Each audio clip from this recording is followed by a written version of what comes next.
Hi, welcome to Abby's Book Reviews. This is my May wrap-up. I am filming this a couple of days early because otherwise I will not be here.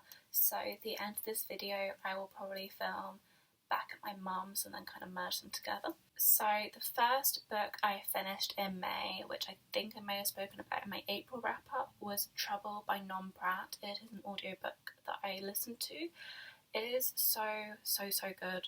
It's this girl who is assumed to be a slut at school. She is starting year 11, so she's 15 turning 16, and basically a few weeks into term, I think about like October half term, she discovers she's pregnant and manages to keep it hidden from school until I think it's like around Christmas when everyone finds out at school. But yeah, it's the whole, do I keep the baby, do I not keep the baby? And then at school it's the who's the dad thing, and this new guy to school steps in and says he's the dad, and it's just the relationship between the two of them, her finding out who her real friends are, and it's just such an awesome book. I really wish I'd had that when I was at school, and it's about who your true friends are when you go through a tough patch. It's definitely something I would encourage teenagers to read, young adults to read, any age adult, because it really is, who your friends are is, it's a really good read. First actual book I finished was Lost Crow Conspiracy by Rosalind Eves. This is the second in the Blood Rose Rebellion trilogy, and I read Blood Rose Rebellion 2 years ago when it first came out. I then put this off until Winter War Awakening was out, and I did intend on reading both this month, but we were doing a middle grade event in TBR and Beyond Book Club, so we were only allowed 2 freebies because this, technically I started in April, I didn't count.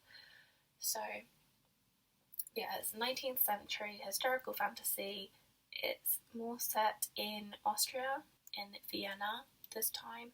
The first one's more set in Hungary and London, but there are parts in Hungary. I love the magic system, and I kind of wish that I more binge read these, because having 2 years between 2 books is quite a long lot, but it does refresh you enough to know what is happening. Amelia, Fang and the Memory Thief by Laura Ellen Anderson. This is the third in the Amelia Fang series, and I don't want to say much without spoiling it, but it's just so pretty. I love the illustrations, and I love the storyline as well. So cute. Amelia Fang and the Half Moon Holiday by Laura Ellen Anderson. This was my next one. This is the 4th in the Amelia Fang series, and book 5 comes out in October, so I'm really looking forward to that. Then I got the Happy Meal special, which is The Adventures of Amelia Fang and Friends. So I read this. This is more a case of, there's like a couple of extra bits, but it's sections from Unicorn Lords and also from Half Moon Holidays, so from book 2 and book 4. So there's nothing particularly new apart from like the activities in it, but yeah, it's really cute. Broken Throne by Victoria Aveyard. This is the technically 5th in the Red Queen series. It's a collection of short stories and artefacts found by Julian Jacos for Cal. So it's kind of like as if Julian's putting together a book for Cal. The grey bits are the artefacts. You've got like a timeline, you've got some history, you've got him finding out about E4, so like our time. I've kind of worked out from this that Red Queen is set about 3,000 years in the future. I think that's what I worked out to. 2,321 years in 3 years' time, but that's a rough. They think the calamities started in 2022, but they aren't sure. So yeah, it's about 2,350-ish years in the future. So you've got some artefacts, you've then got Queen Song, which is in the Cruel Crown collection. Then you've got some more artefacts, and then you've got Steel Scars, then some more artefacts, and then a novella that's happening during Red Queen, then some more artifacts, and then 2 short stories set after Warstorm, which, oh my gosh, I hope and pray that eventually we get more based here, either after Warstorm, so mixing in with the 2 short stories, or set, you know, like 30 years later, or even a few generations later, just to see what happens. I'm gonna miss these characters so much, but the way it wraps up at the end makes my heart happy. Scorch Dragons by Amy Kaufman. This is the second in the Elemental series. It follows on from Ice Dragons. Don't want to say too much because spoilers. Even though it's a year since I read Ice Dragons, I could pretty much remember everything from the few, not too much going over old stuff, but just from the bits that it did go over, I was like, oh my gosh, yes, I remember that. And it brought it all flooding back. So, amazing way of doing that. Also, the cover's just so pretty. The story is really pretty as well, and I have discovered there is a 3rd book coming. It is called Battleborn, and it is coming out next May, and I am super excited for it. I think it's then the last one. I think it's just a trilogy, but it will be amazing because the first 2 have been amazing. Then I read Finale by Stephanie Gaber. This is the Fairy Loot exclusive edition, which is the one I read, but because I love it so much, and for photos, you know, I had to go and buy the normal Waterstones edition, which is signed also by Stephanie, so I have 2 signed copies. This book is amazing. I personally think it's better than Legendary and Caraval. I think each one has got better. Each one is so different, but oh my gosh, just like Dante and Jax, just oh my gosh, like my heart hurts. My heart hurts so much. Yes, love this. Then I read City of Ghosts by Victoria Schwab. I have the 2 different editions, UK and US. I did read the paperback just because it was easier to carry around, and I cannot wait for Tunnel of Bones to come out. I think it's September. I am so excited for it, so much.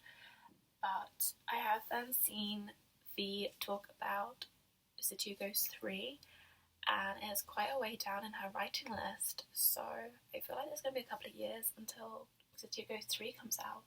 So I'm a bit bummed I've now read this so early, because I'm going to just be waiting for number 3, but absolutely loved this. I don't do horror, I don't do spooky, and this was just the perfect amount for me, and absolutely loved it. Loved that it's in Edinburgh. Really excited to see where she goes with this. I then finished listening to Charlie Bone and the Hidden King, which is the 5th in the Children of the Red King series. That is as far as my library goes with the audiobooks, so I'm going to beg them to get the next 3, because there are 8 books in the Children of the Red King series. Book number 5 is really good. It brings more characters in. There isn't so much of the good versus evil in it. I feel like that's died off a bit. It's more a case of trying to just bring right to the world, which I really enjoyed, and I feel like it's taken a different turn. I think it's like set after Christmas, like January, February of Charlie's 2nd year at school. Really enjoyed it. Can't wait to see where it goes. Then I have read Ari Shah and the Song of Death by Roshani Chokshi. This is the 2nd in the Ari Shah series, or Pandava Quartet. So I have to wait another year for number 3 to come out. Don't think we have a title yet, but I'm really looking forward to it. We have another Pandava, so we have 3 now, and I'm really excited to see where Roshani takes these, because I just love it. Indian mythology and folklore, something I've never learnt about in the UK, so just so fun to have it as an MG so that younger people can learn more cultures. Darkness of Dragons by S.A. Patrick. This is the 1st in the Songs of Magic series. I haven't seen anything else about the rest of the series, but this was really good. I thought it was going to be a retelling of the Pied Piper of Hamelin story, but it turns out it's set 10 years after, and it's about a boy called Patch Brightwater who was training to be a piper and then he ran away. It's kind of his story, and he discovers that the Pied Piper Hamlin is actually not in jail like everyone thinks and is actually out on the loose. So it's him trying to kind of help without being caught. Really enjoyed it, great middle grade. My final book for May was Wondersmith, The Calling of Morrigan Crow by Jessica Townsend. This is the Waterstones exclusive edition, which I've been waiting for since this came out last year. It's absolutely amazing. It's the second in the Nevermore series, and it's set like the next school year. She's part of the Wondrous Society now. Don't want to give too much away because spoilers. That was it for my May wrap up. I managed quite a few books, which I'm really proud of myself for. Hopefully I can continue this into June, although I will not be reading middle grades in June. Please like this video and subscribe to my channel, it would mean a lot. Enjoy the book you're reading, and I will speak to you soon.